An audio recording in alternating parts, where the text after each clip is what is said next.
안녕하세요. 오늘은 이사야서 31장에서 36장까지 이 흥미로운 부분을 함께 살펴보려고 합니다.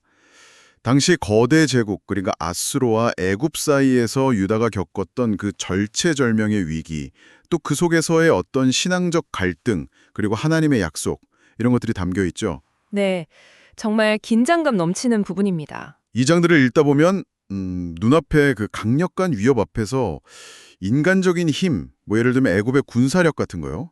그걸 붙잡고 싶은 유혹이랑 아니야, 오직 하나님만 신뢰해야 해. 이 메시지 사이에서 아주 팽팽한 줄다리기를 하는 느낌을 받으셨을 거예요. 맞아요.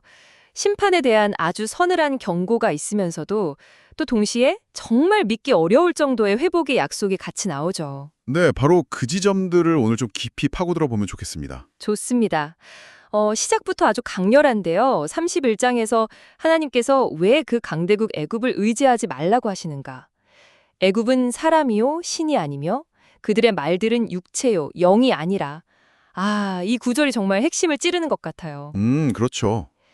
그러니까 당시의 그 지정학적인 현실을 넘어서 당신이 또 우리가 궁극적으로 어디에 발을 딛고 서야 하는가? 그 근본적인 질문을 던지는 거죠. 보이는 힘이냐? 아니면 보이지 않는 실제냐? 그 지점을 조금 더 생각해 보면요.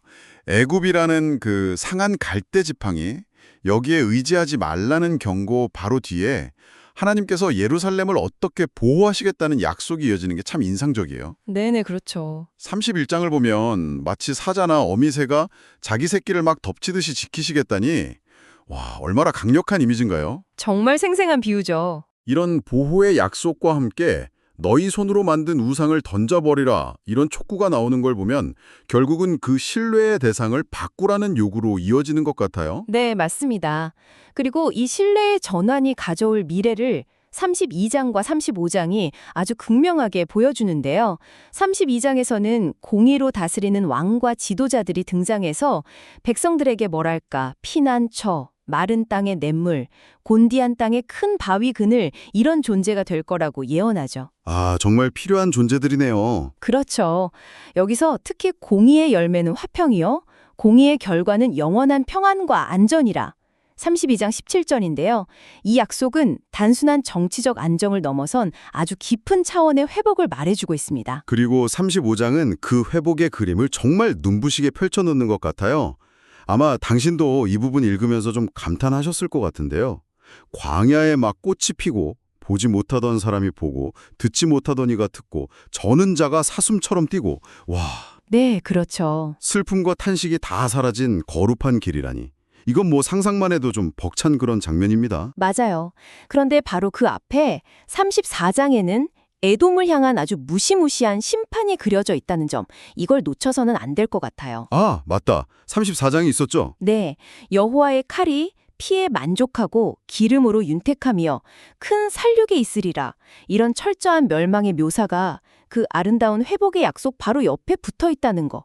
이게 참 흥미로운 지점이에요. 그렇죠. 그 대비가 엄청나죠. 하나님의 공의가 가진 양면성, 그러니까 심판과 구원이 동전의 양면처럼 딱 붙어 있다는 걸 보여주는 거죠.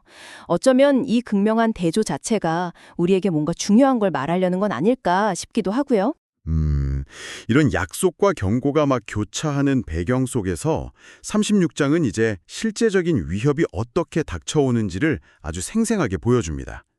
아수르 왕 사네립의 대군이 유다를 포위하고 그의 신하 랍사게가 성벽 앞에 딱 서서 히스기야 왕과 백성들을 향해서 심리전을 펼치죠. 네, 랍사게의 연설은 정말 교묘합니다. 당신이 이 부분을 읽으실 때 그가 어떻게 유다 백성들의 믿음을 흔들려고 하는지 한번 주목해 보시면 좋을 것 같아요. 처음에는 애굽 의존하는 거 그거 얼마나 헛되냐, 상한 갈대 지팡이 비유로 막 꼬집고, 그 다음에는 아예 하나님을 향한 신뢰 자체를 공격하죠. 네, 맞아요. 네가 의뢰하는 이 의뢰가 무엇이냐 이렇게 묻고, 그렇죠. 심지어 다른 나라 신들이 아수르한테서 자기 땅 못 구했는데 하물며 여호와라고 예루살렘을 구할 수 있겠냐, 이렇게 외치잖아요. 36장 20. 이건 뭐 단순한 조롱을 넘어서서 하나님의 능력, 그 신실하심에 대한 정면 도전인 거죠. 정말 그렇죠? 랍사게의 그 현실적이고 어떻게 보면 논리적으로 들릴 수도 있는 조롱 앞에서 유다 백성들은 과연 어떤 선택을 해야 했을까요? 눈에 보이는 그 압도적인 군사력이냐? 아니면 보이지 않는 하나님의 약속이냐? 자, 이 오래된 이야기가 오늘 당신에게는 어떤 울림을 주는지 궁금하네요. 어쩌면 우리도 삶의 여러 위기 앞에서 비슷한 질문에 직면하는 것 같아요. 압도적인 현실 논리 앞에서 당신은 무엇에 더 무게를 두고 있습니까? 눈에 보이는 힘인가요? 아니면 그 너머의 가치와 약속인가요?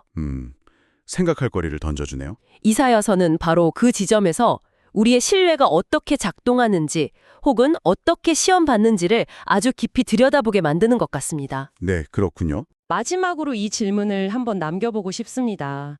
이사야 34장의 그 혹독한 심판의 언어와 바로 다음 장 35장의 눈부신 회복의 약속이 나란히 있다는 것. 이 극명한 대조. 이게 우리에게 무엇을 더 깊이 생각하게 할까요?